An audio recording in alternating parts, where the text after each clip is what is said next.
You ask Tiger to solve. This deals with linear equations with one unknown. The final result is r equals 4. Let's solve it step by step. Group all constants on the right side of the equation. Add 1 to both sides. Simplify the arithmetic.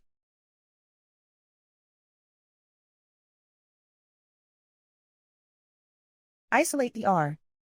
Multiply both sides by 2. Group like terms. Multiply the coefficients. Simplify the fraction. Simplify the arithmetic. And so the final result is r equals 4.